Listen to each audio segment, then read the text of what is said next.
अस्सलामुअलैकुम रहमतुल्लाहि व बरकातुहू। प्यारे बच्चों, हमारी इस वीडियो का टॉपिक होने वाला है समरी। ठीक है, तो हम कर रहे हैं अपनी सब डोमेन सिमेट्री। ठीक है, सिमेट्री हमारा कंप्लीट हो गया। इसकी एक्सरसाइज 9.1, 9.2, 9.3 और रिव्यू एक्सरसाइज अवेलेबल है। अगर आप उनको देखना चाहते हो तो आप देख सकते हो इस चैनल पर जाकर। ठीक है, नो हम समरी पर आ जाते हैं। समरी पर कुछ डेफिनेशन दी गई हैं, हम उनको समझेंगे कि वो कौन सी डेफिनेशन हैं। ठीक है, और हम ज्योमेट्री पर काम कर रहे हैं, यानी कि हमारी डोमेन ज्योमेट्री है। बिस्मिल्लाहिर्रहमानिर्रहीम। आ जाते हैं अपने टॉपिक समरी पर। ठीक है, तो वन बाय वन हम इन सब पॉइंट्स को डिस्कस कर लेंगे। ठीक है, तो सबसे पहले हम फर्स्ट पॉइंट पे आते हैं। ठीक है, the figures that have only length are called one dimensional figures. ठीक है, जीरो डायमेंशनल कौन से, जिसमें सिर्फ पॉइंट या पार्टिकल्स जो हैं वो हमारे पास जीरो डायमेंशनल ऑब्जेक्ट्स होते हैं या जीरो डायमेंशनल फिगर होती है। ठीक है, जब वो फिगर को कहते हैं बेसिकली। ठीक है, जिसमें वन डायमेंशनल फिगर की सिर्फ लेंथ होती है। वो लाइन सेगमेंट हो सकती है, या फिर रे हो सकती है, या फिर लाइन हो सकती है। ठीक है, लाइन दोनों साइड से कंटिन्यू होती है, रे एक साइड से कंटिन्यू होती है, या फिर इसके साथ साथ वन डायमेंशनल ऑब्जेक्ट में कर्व लाइन भी आ जाती है। ठीक है, ये सब जो है वो वन डायमेंशनल ऑब्जेक्ट हो जाते हैं। अब आ जाते हैं 2D फिगर्स या two dimensional objects. The figures that can be drawn on paper. आप उनको पेपर में ड्रा कर सकते हो। These figures have no thickness. इसकी कोई थिकनेस नहीं होती, यानी कि आप इसको टच नहीं कर सकते, ये जस्ट एक शेप होती है। But they have length, width और हाइट। ठीक है, इसकी लेंथ और विड्थ या फिर हाइट होती है, यानी कि इसकी डायमेंशंस होती हैं।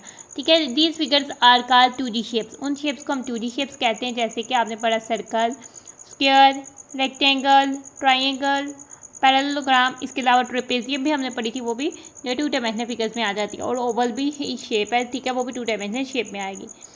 नाउ अब 3D शेप्स पर चल जाते हैं। The figures that have length, width and depth. ठीक है, ये सॉलिड शेप्स होती हैं, इनको आप टच कर सकते हो, वो 3D शेप्स होती हैं। जैसे आपने पढ़ा, जैसे कि आपके सराउंडिंग में ही आपके इर्द गिर्द जो चीज़ें हैं वो 3D शेप में मौजूद हैं। ठीक है, उनकी लेंथ, विड्थ और हाइट है वो फिजिकली एग्जिस्ट करती है। ठीक है, 2D शेप्स और 1D शेप्स जो है फिजिकली एग्जिस्ट नहीं करती, वो जैसे आप ड्रा कर सकते हो, या आप 2D शेप कह सकते हो कि किसी चीज़ का स्केच वगैरह। ठीक है, 3D शेप फिजिकली एग्जिस्ट करती हैं, जैसे क्यूब, क्यूबॉइड, सिलेंडर, कोन, और इसके अलावा स्फीयर। ठीक है, स्फीयर के अलावा हेमिस्फीयर। ठीक है, ये शेप्स थी 3D शेप्स जो हमने स्टडी की हैं अपने इस चैप्टर में। ठीक है, अब हम आ जाते हैं ये हमारे पास पैरेलल लाइंस की डेफिनेशन आ जाती है। 2 और more lines which extend in the same direction. ठीक है, 2 लाइंस या 2 से ज़्यादा लाइंस भी देख सकते हैं जिसको हम सेम डायरेक्शन में एक्सटेंड करें and means same distance apart are called. अगर हम इन दोनों को सेम डायरेक्शन में एक्सटेंड करें, लेट्स सपोज कि हम इधर से इनको एक्सटेंड कर लेते हैं।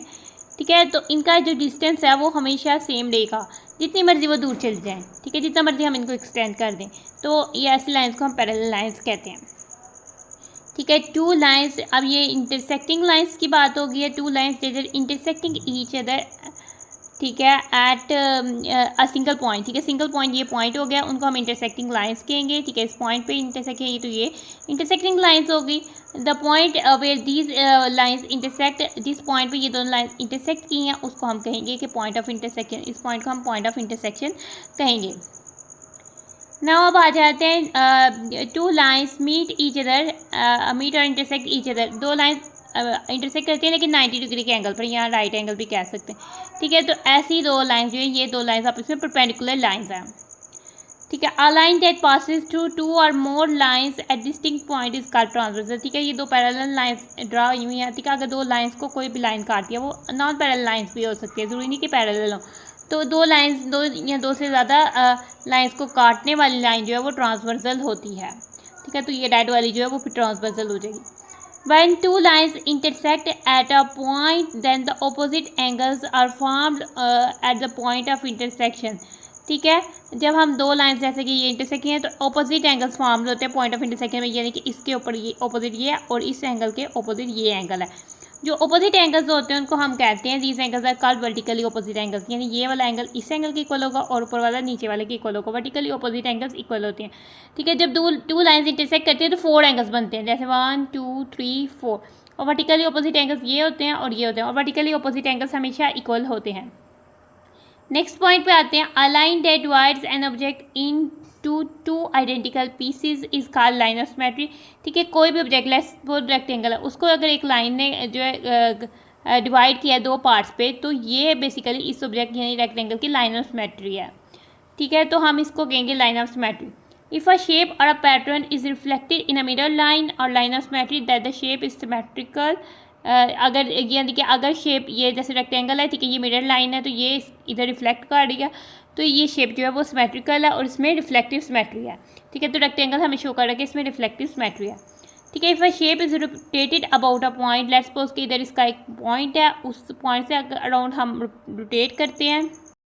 ठीक है, अगर हमने रोटेट करना है about a point two another position, यानी कि हमने पॉइंट्स के राउंड रोटेट करना है, तो वो अब फुल राउंड कंप्लीट करने तक अपनी तरह अगर बीच में दिखती है तो उसमें रोटेशनल सिमेट्री है।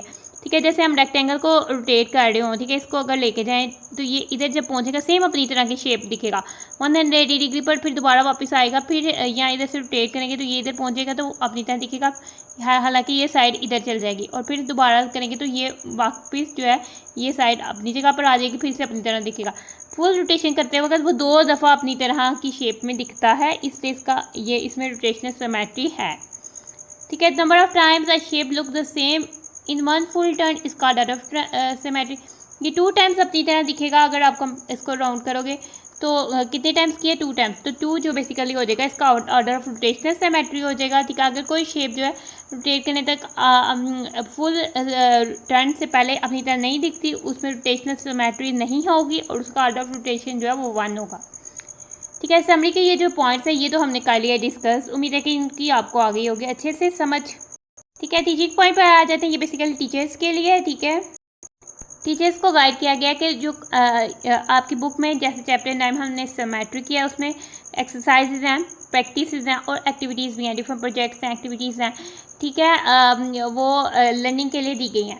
ठीक है, इसके अलावा टीचर्स जो है वो सेल्फ जनरेटेड क्वेश्चन जनरेट कर सकते हैं, टेस्ट आइटम्स उनसे कॉन्सेप्चुअल टेस्ट ले सकते हैं, MCQs, filling the blanks, column magic या कंस्ट्रक्टिव रिस्पॉन्स क्वेश्चन, कुछ क्वेश्चन जनरेट कर सकते हैं जिससे उन्होंने रिस्पॉन्स करना हो। ठीक है जी, और यहाँ सिंपल कंप्यूटेशन जो परफॉर्म करनी हो।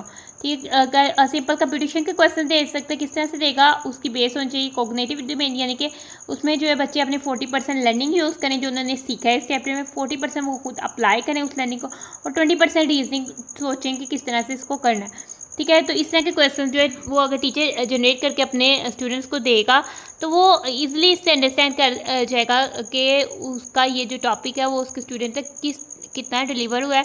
ठीक है, अगर वो इस असेसमेंट से जज कर पाएगा, ठीक है, जज करने के बाद वो अपने स्टूडेंट्स को मज़ीद अगर कहीं कमी है तो वो दोबारा से उधर से ट्रेन कर सकते हैं, इससे वो पॉइंट्स मिल जाते हैं स्टूडेंट्स की वीकनेस के, वो पॉइंट्स मिल जाते हैं जिधर से स्टूडेंट्स वीक हैं और जिधर से स्टूडेंट्स को ज़्यादा तवज्जो की ज़रूरत है। नाउ हमारा टॉपिक हो जाता है ख़त्म, इसलिए हम अपनी वीडियो को करें एंड। उम्मीद है कि आपको इन सब पॉइंट्स की अच्छे से समझ आ गई होगी। अल्लाह हाफिज़।